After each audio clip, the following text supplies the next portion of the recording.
لله رب العالمين الصلاة والسلام على رسول الأمين وعلى آله وصحبه أجمعين رب اشرح لي صدري ويسر لي أمري واحلل عقدة من لساني يفقهوا قولي زدنا علما اللهم إنك عفو تحب العفو فاعف عنا اللهم إنك عفو تحب العفو فاعف عنا اللهم إنك عفو تحب العفو فاعف عنا ربنا ظلمنا أنفسنا وإن لم تغفر لنا وترحمنا لنكونن من الخاسرين ربنا آتنا في الدنيا حسنة وفي الآخرة حسنة وقنا عذاب النار اللهم اغفر رقابنا ورقاب والدينا من النار اللهم اغفر للمؤمنين والمؤمنات Okay, let's start it, yeah?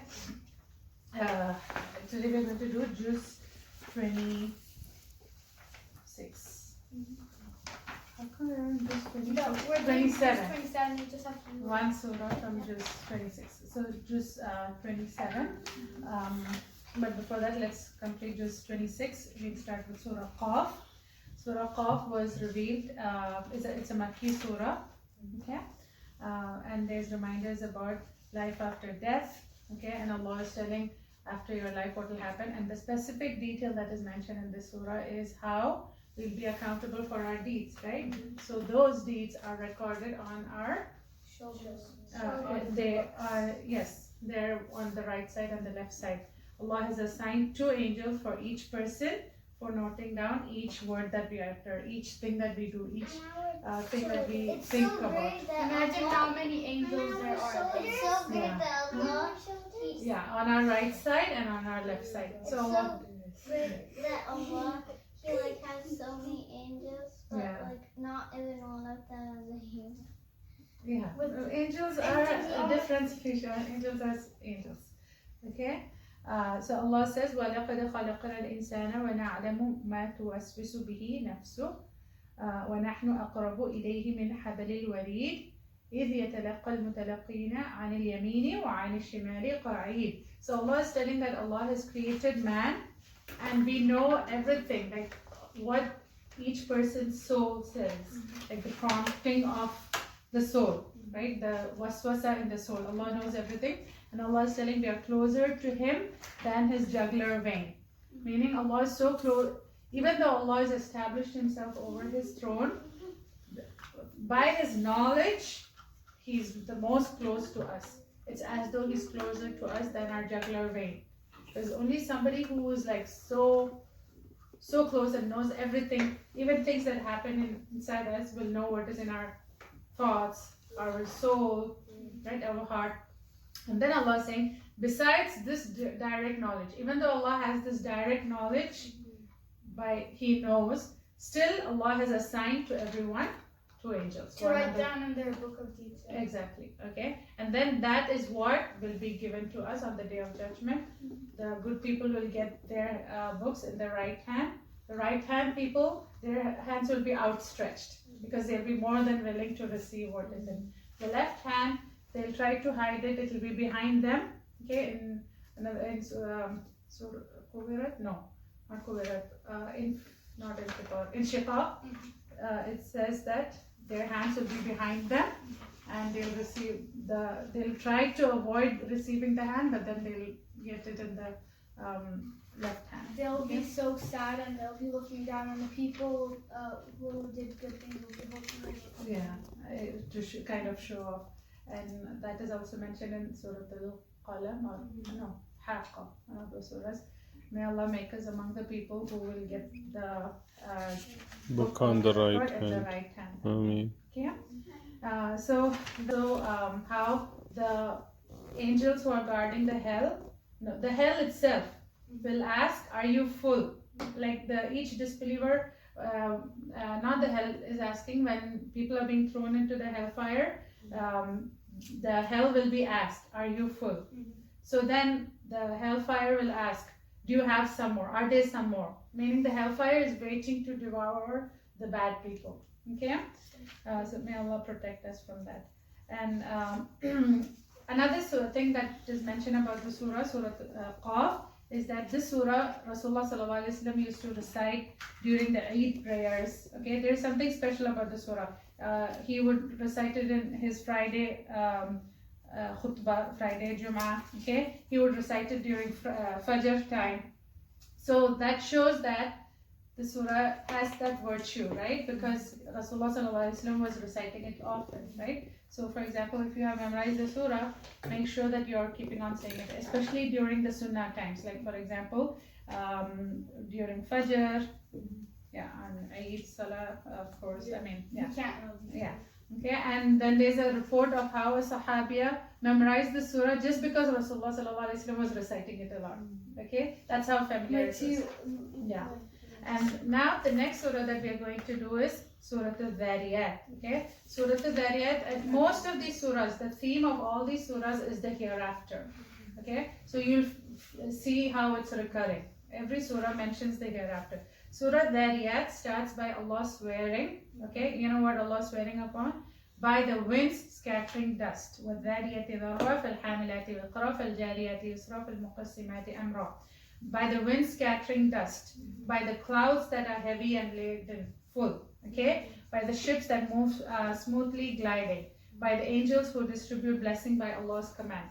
So the first ayah, وَالذَّارِيَاتِ ذَرْوًا فَالْحَامِلَاتِ وِقْرًا, it said that it's kind of talking about the water cycle, how the clouds are being filled, the winds are scattering dust, the clouds are being formed. So it's kind of talking about the clouds, right? And how they become full and then the rain comes down and all that, right? So Allah begins by swearing about it, and Allah also talks about how there's orbits in the sky, okay? And then Allah is telling, when Allah swears, we know that what comes next is for sure. That's when Allah is swearing upon things. And so after that, Allah is talking about the Day of Judgment. Okay. Then in this surah, Allah also talks about Ibrahim alayhi salam, how Ibrahim alayhi salam will get visitors.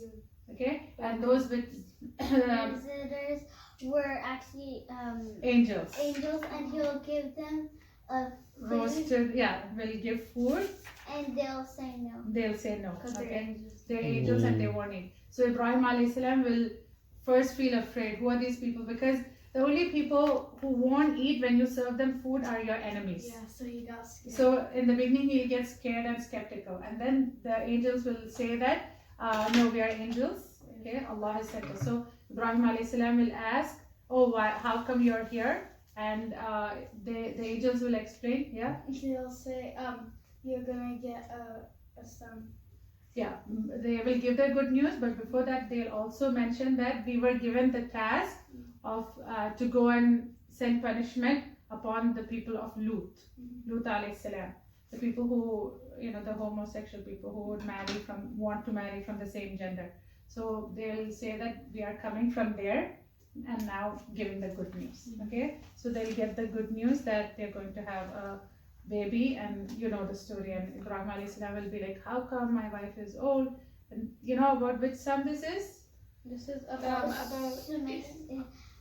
Ishaq alayhi salam. Okay, and then the surah ends with Allah telling, O Prophet, say to mankind, فَفِرُّوا إِلَى اللَّهِ, like rush to Allah. I'm saying rush like as a surah. Rush towards Allah. Surely I'm assigned by Him as a plain warner to you all. Okay, so Prophet ﷺ is saying, indeed I'm a warner for you. Rush to Allah, like be on His path and rush to Allah. Okay, and the next surah is Surah Tur. You guys see how we are switching from surah to surah faster? The next surah is Surah Tur. This surah starts by Allah swearing upon the Tur. What is Allah swearing by? Tur. bird. No. The Mount Tur.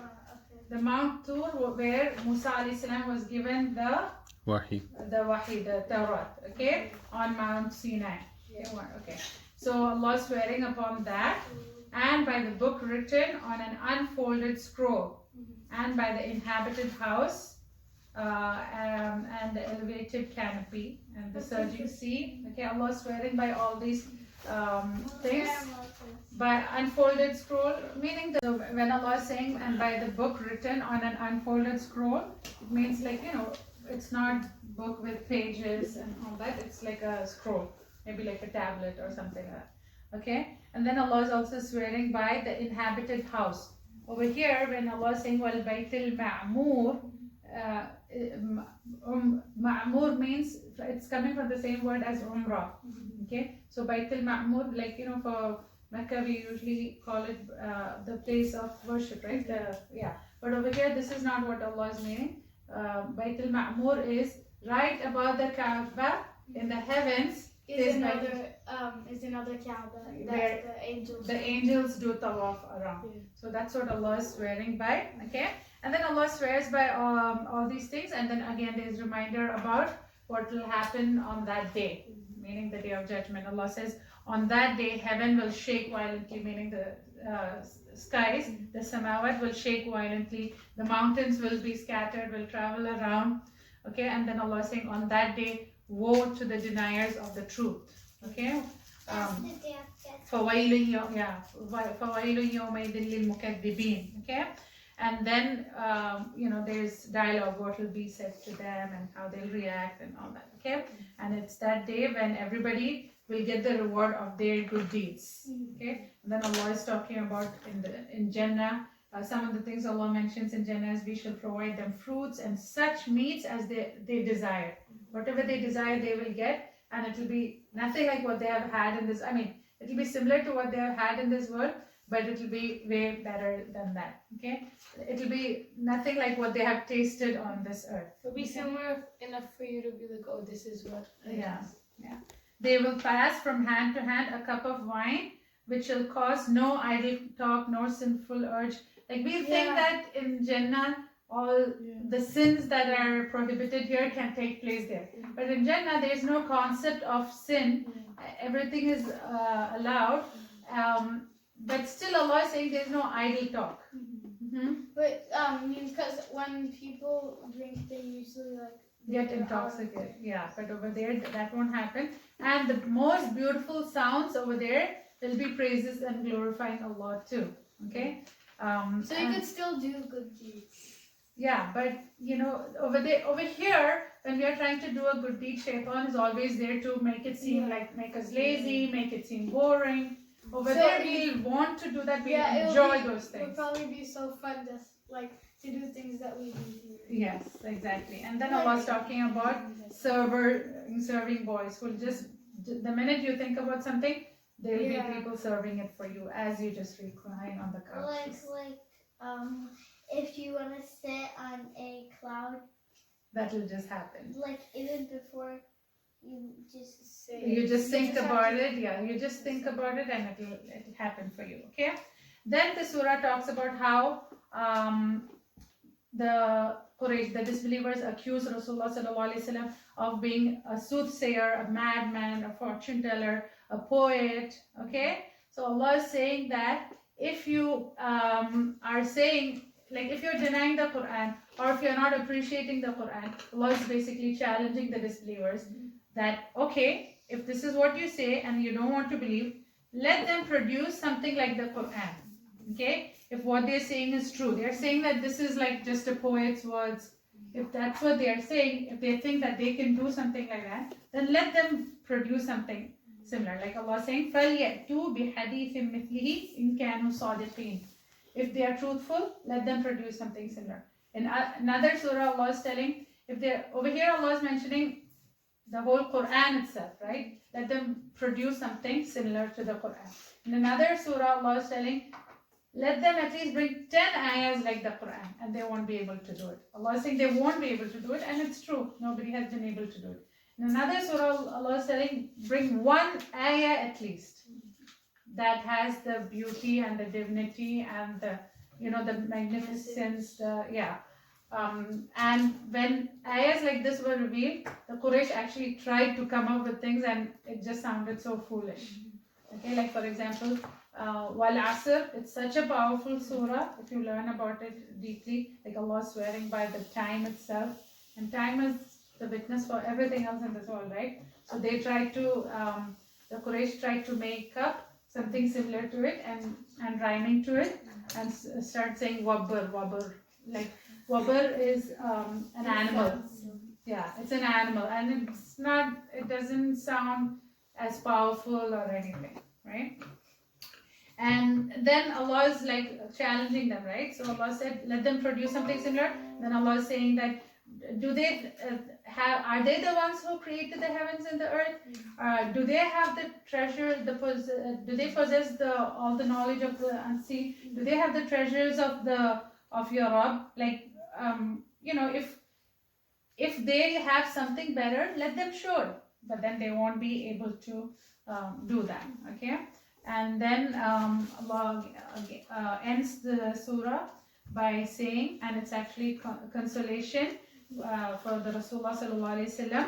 You keep doing what you're doing and wait for the judgment of your Rabb with patience. Allah is saying, وَاصْبِرْ لِحُكْمِ رَبِّكَ فَإِنَّكَ بِأَعْيُنِّنَا وَسَبِّحْ بِحَمْدِ رَبِّكَ حِينَ تَقُومُ وَمِنَ اللَّيْلِ فَسَبِّحْهُ وَإِدْبَارُ النُّجُومِ. Okay, Allah is saying, you are indeed under our eyes, meaning I am keeping an eye on you, okay, with love and care. It's such a beautiful way of saying it. So glorify your Rabb with his praises when you wake up, and glorify him in a part of the night, and also as the stars fade away, meaning Allah is telling all throughout the day and night. Next surah is Surah An-Najm. And Surah An-Najm is the first surah that Rasulullah sallallahu alaihi wasallam recited publicly. You know how before it used to be private dawah, right? The first 3 years of Islam, it used to be private dawah. So this was in like the beginning of Islam? Yeah, this is in the beginning. Private, Amma, don't do that, please. that was when like Umar radiallahu anhu's brother became Muslim, right? Yeah, during the first initial people who became Before Muslim. they went and announced it publicly. Yeah, no, but this is after the public announcement.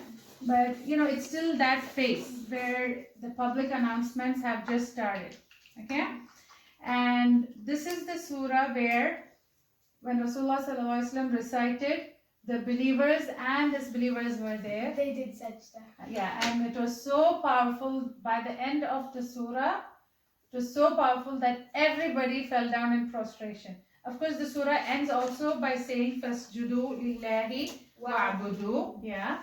So everybody did sajda, but there were some people who were so arrogant, Like Abu Jahl. like Abu But Jahl they just and Umayyah bin Khalaf. They just wiped their The face sun. with sand. Yeah, they just took some sand and put it over here and said, "For me, this is enough."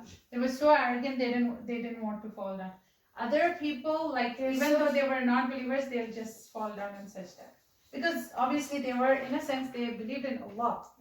They were not believers of Islam, but they believed in Allah, and so they were also overtaken by the power of the Quran, of His words, and they did sajda.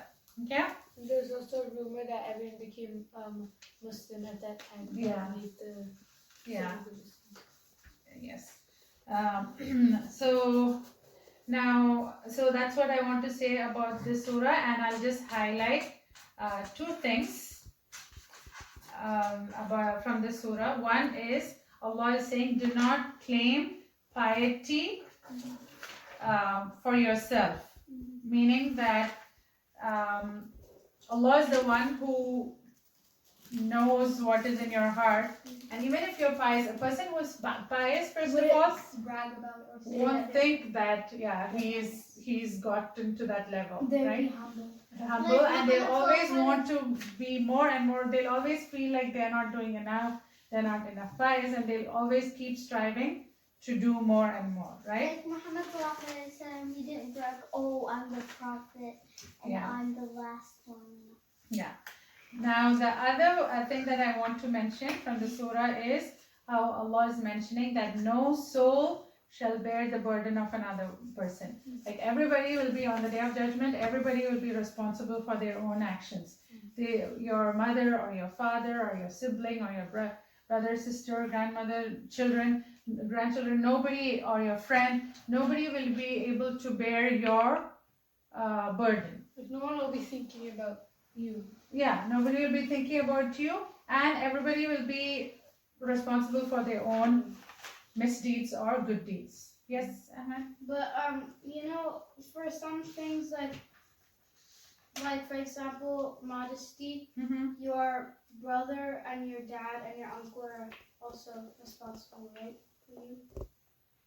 That's a different topic. Over here we are talking about your good deeds and your bad deeds. Like if you do a good deed, then you get the reward for it. Of course, if somebody else encourages, they get the reward for it. I'm talking about if you do a bad deed, you cannot blame somebody else. Nobody else is going to take the burden of your bad deed. You are responsible for that. You got what I'm saying? Okay. So now this surah, Surah An-Najm, it starts by Allah swearing by The stars. the stars. وَالنَّجْمِ إِذَا هَوَى مَا ضَلَّ صَاحِبُكُمْ وَمَا غَوَى. Allah is saying by the star when it sets. Everybody knows the star sets, right? And by that Allah is telling that Muhammad sallallahu alaihi wasallam is neither astray nor is he misguided. Because again, all these surahs is trying to dispel everything that the Quraysh were making up about him or saying about him. So Rasulullah sallallahu alaihi wasallam is not gone on the wrong path. He is not misguided. He's not speaking out of his own desire. That's what the next ayah says. وَمَا يَنْطِقُ عَنِ الْهَوَىٰ. He's not speaking out of his own desire. He's not making this up and saying. Yes. إِنْ هُوَ إِلَّا وَحْيٌ يُوحَىٰ. For sure, the Quran is an inspired. وَحْيٌ يُوحَىٰ. It is inspired and it is from Allah. Okay. And then Allah is talking about who is his teacher, who is bringing him the Quran. Allah is talking about Jibreel alayhi salam. Okay. So Allah says he is being taught by the one who is mighty in power. So it's talking about Jibreel alayhi salam, the one who is free from defects. Jibreel alayhi salam is described as like one of the most beautiful angels. He had 600 wings that expanded from one horizon to the other horizon. Like he filled the sky.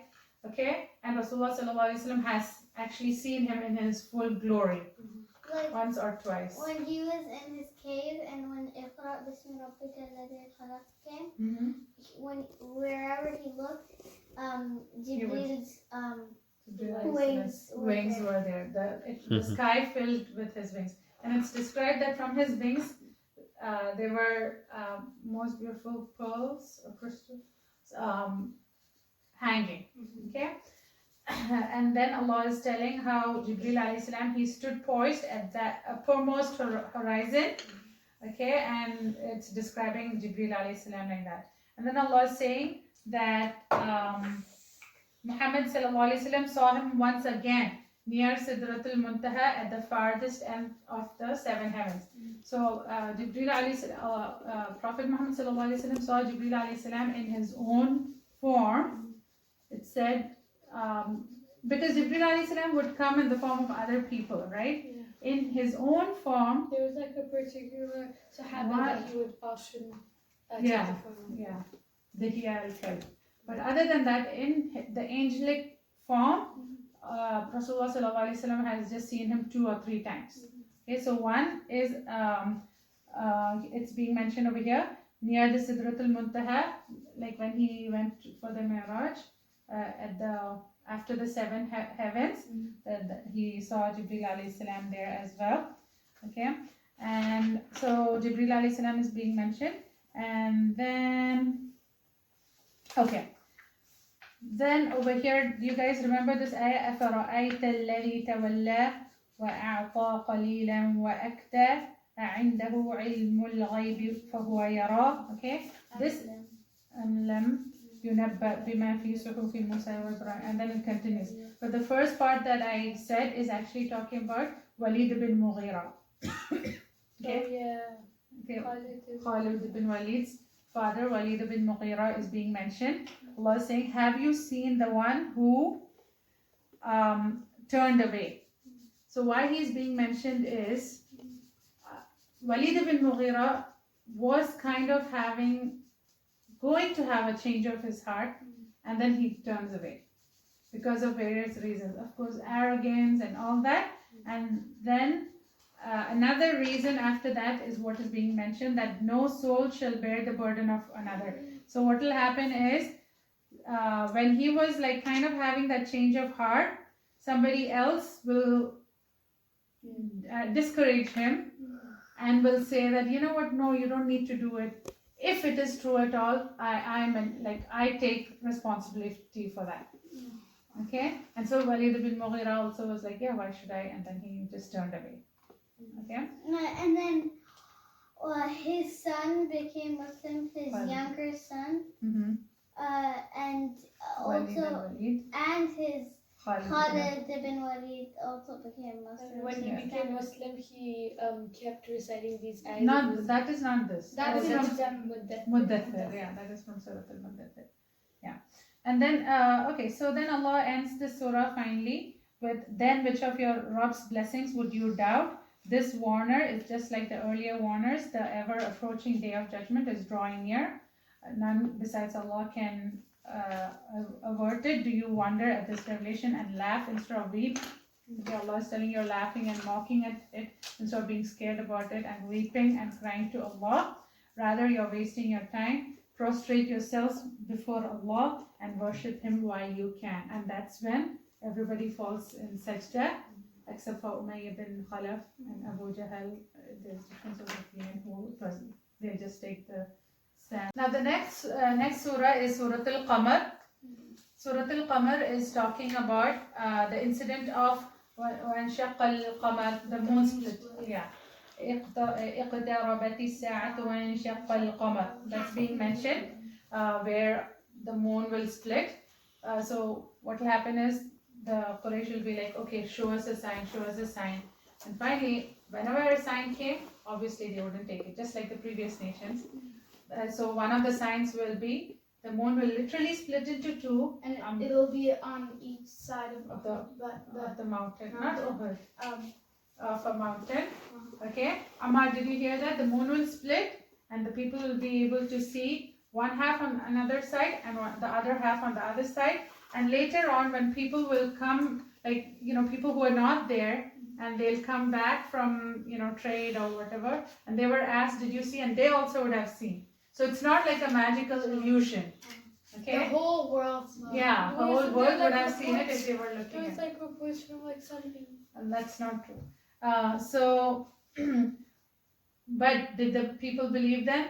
No, they still won't believe, and they'll just say that, oh, this was just a magical illusion, and they won't actually accept. Yeah, it's just a. And then, of course, because it's connected, because they didn't believe in this incident of the moon splitting, Allah is mentioning some of the stories of like the people of Thamud, the Fir'aun, all these people, whenever they saw signs, they still didn't believe, and what happened to them at the end. The mushrikeen are being reminded of that. Okay. Now the next surah is Surah Ar-Rahman. Okay. Surah Ar-Rahman is a surah we all know how Surah Ar-Rahman, it starts with Ar-Rahman Allama al-Quran Khalaqa al-Insan Allamahu al-Bayan الشمس والقمر بحسبان والنجم والشجر يسجدان والسماء رفعها ووضع الميزان. Okay, I'm going to stop. It's so beautiful. You'll just keep reading. Yeah. So in the surah, at the beginning of the surah, Allah says it is Allah who created man and taught the Quran and taught him how to convey, speech, how to speak. Okay, and Allah talks about how He's the Rabb of the East and the West, and all the blessings. So many of His blessings are being mentioned in the surah. That's why Allah keeps mentioning. فَبِأَيِّ آلَاءِ رَبِّكُمَا تُكَذِّبَانِ.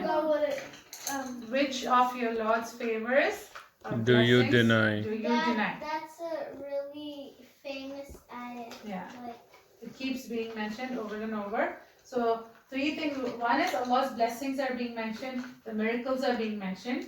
Another thing that is also being mentioned is how it will be in Jannah. Okay. How Allah will, how it will be in on the day of judgment. Okay. In Jannah. So another thing to also note about the surah is the surah was revealed for both the jinn and the ins. That's why Allah says فَبِأَيِّ آلَاءِ رَبِّكُمَا تُكَذِّبَانِ. It's like in dual form. You guys recently learned, right? تُكَذِّبَانِ, and means it's dual what's form. Tukathiban? Tukathiban means denying. So you both deny. Oh. Which of the blessings will you both deny? Okay. So it's addressing the jinn the and other mankind. surahs are addressing. No, it is, but this is like a direct address to the jinn and the So ins. actually, we're lucky to. Yeah, okay. Like the other surahs are primarily for us Yeah. human beings, right? But of course, Rasulullah sallallahu alaihi wasallam was a prophet to jinn and ins. This surah is specifically for both the jinn and the ins. The first ayahs are kind of more just for the human race, but then after that, it's for the jinn and the ins. Okay. Now, and of course, the surah, you have to keep each of the blessings that Allah mentions. We can sit and reflect infinitely about them. Okay. Now, moving on to the next surah, Suratul Waqi'ah. This surah was revealed.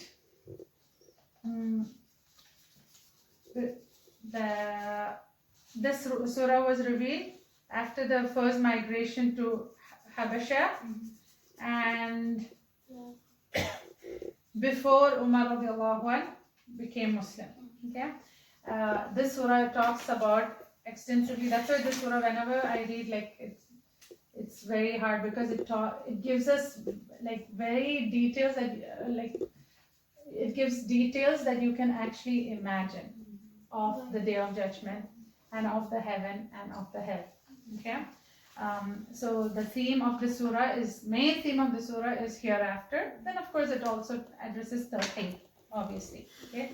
Because without Tawheed then there's no hereafter, right? So, and it's a warning also.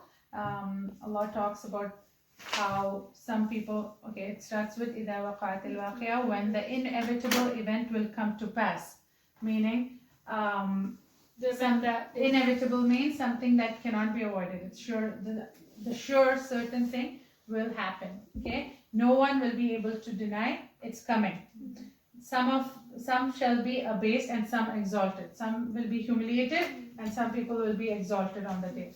The good people will be exalted and the bad people will be abased or humiliated. Okay, and then this surah mentions about the people who will get their books in the right hand, the people of the right hand, what they will have, and it's very beautiful descriptions of what they will have, and the people of the shimal, the people who get their book of deeds in the left hand, how unfortunate will they be, and details of what they'll eat. We have talked about it before, how they'll eat from the zakum, the food and the drink, and descriptions of hellfire is been given. Okay, and then Allah is asking that Allah is the one who created you, then why are you not believing in the day of resurrection? You know Allah is the one who's created you, right? And if something is created, then it will die, right? And you have seen people die, right? If you claim that there is no God, there is no resurrection, then why are you not able to do anything when somebody is dying? Why are you not able to stop them? Yeah. Or yourself. If you're dying, why can't you stop? Why are you not able to stop death, right? Or why are the idols not supposed to stop death? Yeah, the idols also cannot do anything for you. Exactly. Okay. Then Allah ends the surah by saying, Allah actually ends the surah by saying, why is it not then that when you see a dying person's soul come up to his throat while you're helpful, and then you're helplessly watching? That's how Allah ends the surah, and Allah is challenging the people to answer it. Then Allah is again promising what will happen to the people who will go to Jannah.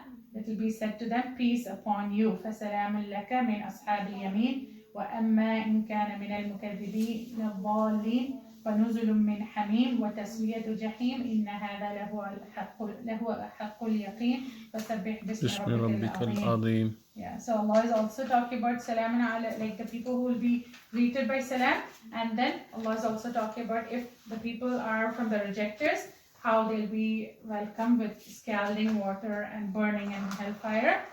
And Allah is saying, this is haqqul yaqeen. This is indeed the biggest truth. It's the truth. It's the ultimate truth, the most certain truth. Therefore, glorify the name of your Rabb, who is the most al-azim, the most high, the most greatest. Okay? And Allah says that all this has been well guarded.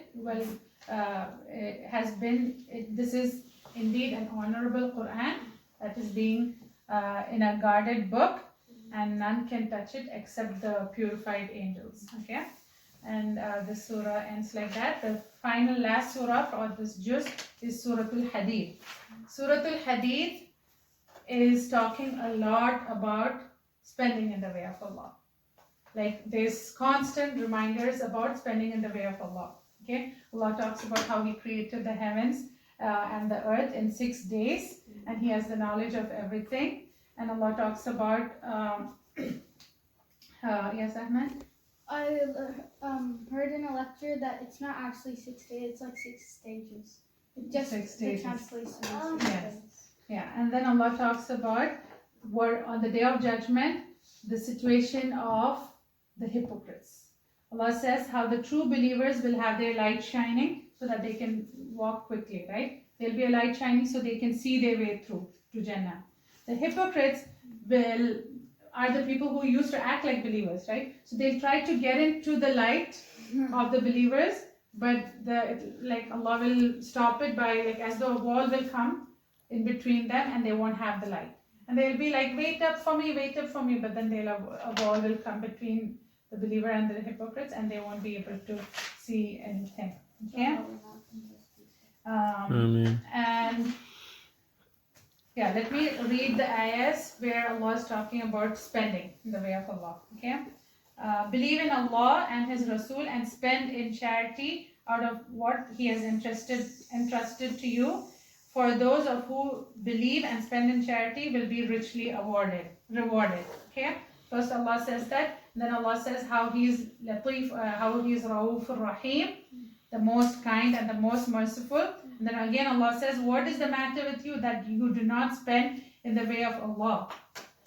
Whereas to Allah belongs the inheritance of the heavens and the earth. Like everything belongs to Allah, right? So what's stopping you? It's not even like you own it. What it is Allah's. Why can't you spend in the way of Allah? By the way, this surah was revealed in Medina. All the rest of the surahs that we mentioned were revealed in Mecca. That's why I thought there's kind of a shift in what The theme, yeah. Remember yesterday also when we were talking about Surah Muhammad, it was encouraging Surah Muhammad. What was the other surah? Muhammad, Hujurat. What was the other surah that we did? Ahqaf. What was the surah after Ahqaf? Fath. Yeah. Ahqaf, Fatih, Yeah. Even in that Muhammad. surah, Muhammad and Hujurat. One of the surahs was also encouraging spending in the way of Allah. Remember how Allah said that this is not the time to relax. You still have to go about and do And what give you're whatever supposed you to. can to Give whatever you can. Yeah, exactly. So in Hadid, this is again Madani surah. It was revealed after Uhud, but before the Hudaybiyah. So it's again a time when Muslims are flourishing, right? Islam is flourishing, it is growing. At the same time, you still have to keep giving for the sake of Allah because now the need is increasing, right? You need to spend more for da'wah and other reasons. Because so many people are becoming Muslim, the Quraysh are torturing you? No, not because of that. Because so many people are becoming Muslim, so the enemies are also trying to become more strong in opposing them.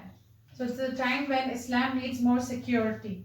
So for security, you need money for everything. energy, people. Yeah. So Allah is asking, Allah is encouraging the Muslims to spend more.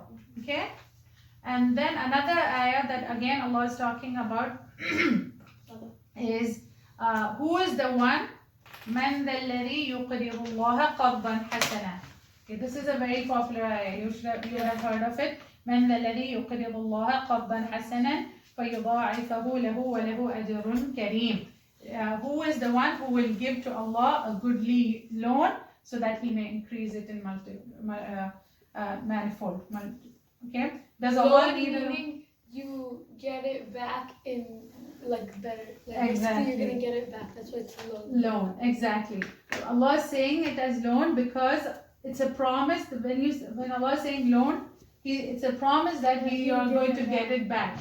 But because it's from Allah, you're going to get back in multifold. Okay? Yes. Not Allah doesn't need the loan. Okay? So that's another. That's the interest that is allowed. La. Yeah, that's like Getting the interest from that- Allah. Yeah. Then Allah is talking about what I mentioned earlier. On that day, meaning on the day of judgment, the hypocrites will say to the true believers, "Wait for us so that we may borrow some of your light." But then they'll be told, "Oh, you go away and get your own light." But will they have a light? No. Yeah, and so this is scary for us. Their situation will be just like the disbelievers itself. It'll be like a loss. Except They'll they'll be be lost. chasing after the. Yeah, except they'll be trying to get the light, but they won't get it. So it's very scary because disbelievers, inshallah, alhamdulillah, we are not disbelievers. But we believe in Allah. But we need to always think, are we doing things to show off? Because if we are doing things to show off, then it's hypocritical. Like, Right? and not Because just our heart is saying something else. especially and when you're fasting, like, is some of your friends, you might be having like a competition. You won't get, Yeah, you're not fasting to compete with others. You're fasting for the sake of Allah. Is that what you're meaning? Okay. And not just being like showing off and stuff, also being hypocritical to yourself. Like, Yeah, you because have to you're be harming true to yourself. yourself. Exactly, you're not being true to yourself. And then Allah is reminding that you should know that the life of this world is only play and amusement, a show and boasting amongst yourself, a quest for greater riches and more children. Okay, and Allah, there is no meaning in that then, right? The real meaning is if you use this life to have a better hereafter. Okay.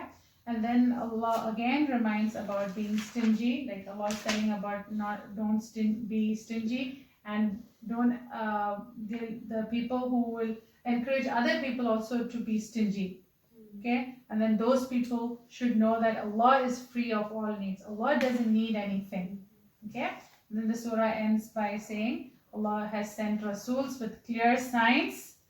Allah sent them down with the book and the scales of justice so that people may conduct themselves with fairness.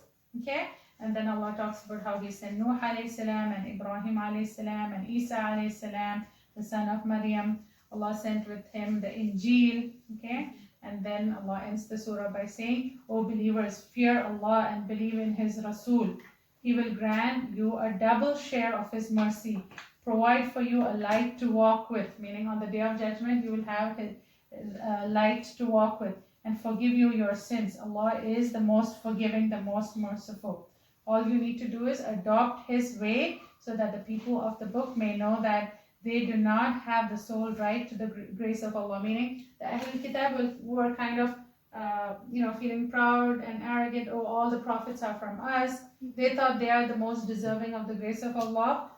Right? This is a Madani surah too, right? So the Jews were there in Medina, right? So it's like a message to them so that the people may know, and that His grace is entirely in His own hands, and He bestows His grace on whomever He wills. Okay, so you do not decide who will get Allah's grace. Allah is the one who decides, and that person will get it. May Allah make us all among people who are deserving and who will get the fadl of Allah. Al-Awin.